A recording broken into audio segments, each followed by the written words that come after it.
Hello 9th class students. आज हमारा topic है भी लोकसभा और राज्यसभा। लोकसभा को लोकसभा को लोअर हाउस और राज्यसभा को अपर हाउस कहा जाता है। इन दोनों सदनों में से अधिक प्रभावशाली कौन है? अपर हाउस कहने अपर हाउस कहते हैं राज्यसभा।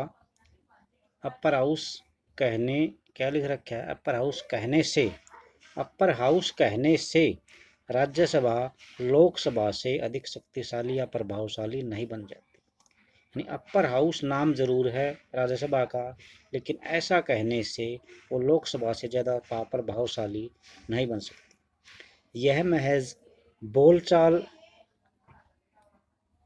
की पुरानी शैली है और हमारे संविधान में यह भाषा इस्तेमाल नहीं की गई है। हमारे संविधान में राज्यों के संबंध में राज्यसभा को कुछ विशेष अधिकार दिए गए हैं, लेकिन अधिकतर मसलों पर सर्वोच्च अधिकार लोकसभा के पास ही है।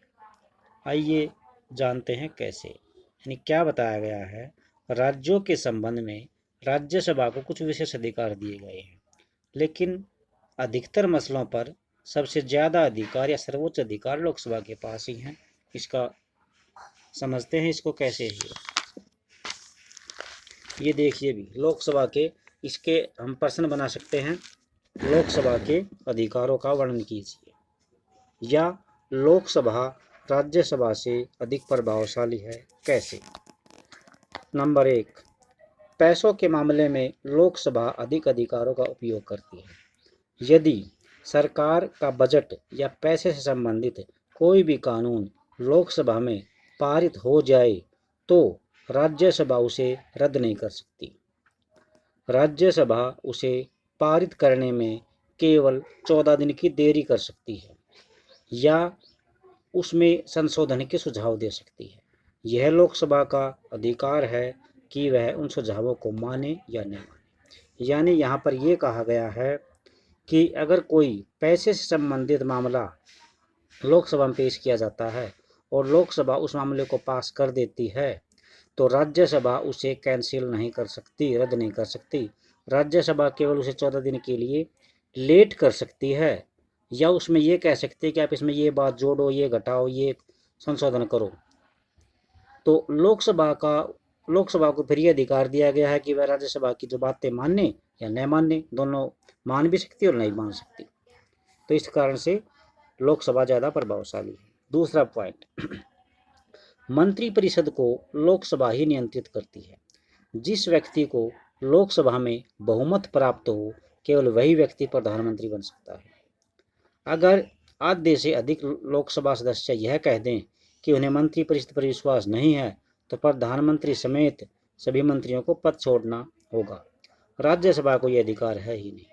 यानी सारे जो एमपी होते हैं, देश के चुने हुए एमपी ही प्रधानमंत्री चुनते हैं और ये सारे ही लोकसभा में बैठते हैं, और इनमें से अधिकतर टोटल 545 होते हैं भी, इनमें से अगर 272 या 73 ये कह दें कि हमें प्रधानमंत्री का इस्तीफा चाहिए तो उसको इस्तीफा देना पड़ता है प्रधानमंत्री समेत सभी मंत्रियों को। ये अधिकार सिर्फ लोकसभा के सदस्यों के पास है, राज्यसभा को अधिकार नहीं है। थर्ड और लास्ट पॉइंट है, किसी भी सामान्य कानून को पारित करने के लिए, पारित का मतलब पास करने के लिए दोनों सदनों की जरूरत होती है। लेकिन अगर दोनों सदनों के बीच कोई मतभेद हो जाए किसी बात को लेकर तो अंतिम फैसला दोनों सदनों की संयुक्त अधिवेशन में किया जाता है। यानी दोनों सदनों का इकट्ठा अधिवेशन बुलाया जाता है, वहाँ पे जो फैसला होगा वो मान्य होगा।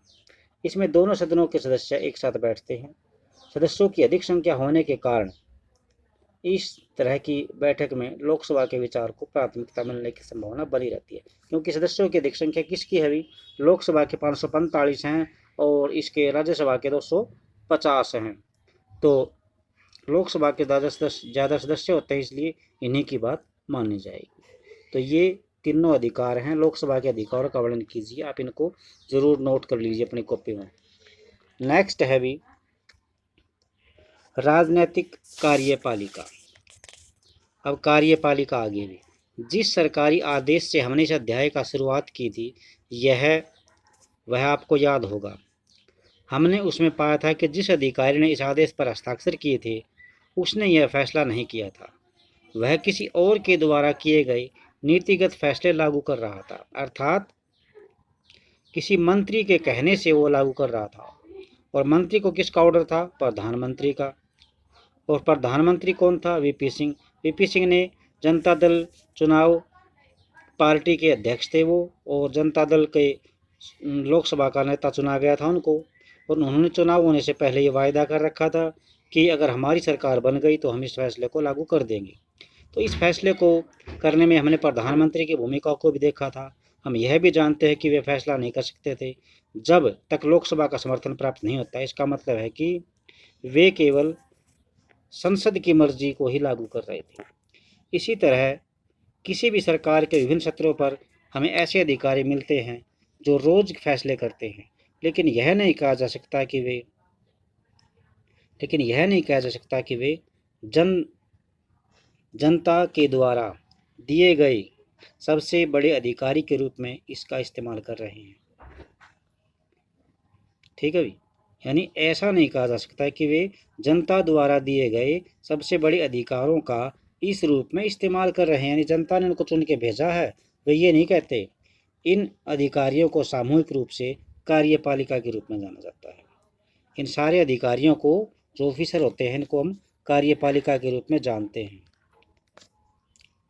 आगे देखते हैं। सरकार की नीतियों को कार्य रूप देने के कारण इसे कार्यपालिका कहा जाता है। समझ में आ गया? सरकार की नीतियों को कार्य रूप देने के कारण इसे कार्यपालिका कहा जाता है। और इस तरह जब हम सरकार के बारे में बात करते हैं तो हमारा तात्पर्य आमतौर पर कार्यपालिका से ही होता है। अब है भी नेक्स्ट, स्थायी और राजनीतिक और स्थायी कार्यपालिका। किसी लोकतांत्रिक देश में कार्यपालिका के दो हिस्से होते हैं। एक विशेष अवधि तक जनता द्वारा चुने गए लोगों को राजनीतिक कार्यपालिका कहते हैं, यानी विशेष अवधि तक, ये 5 साल के लिए चुने जाते हैं भी, इनको राजनीतिक कार्यपालिका कहते हैं। ये राजनीतिक व्यक्ति बड़े यानी ये फैसले भी करते हैं, इन्हीं में से मंत्री बनते हैं।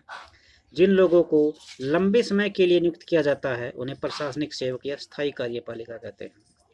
लोक सेवाओं में काम करने वाले लोगों को नौकरशाह कहते हैं, यानी IAS अफसर होते हैं, ये स्थायी होते हैं भी।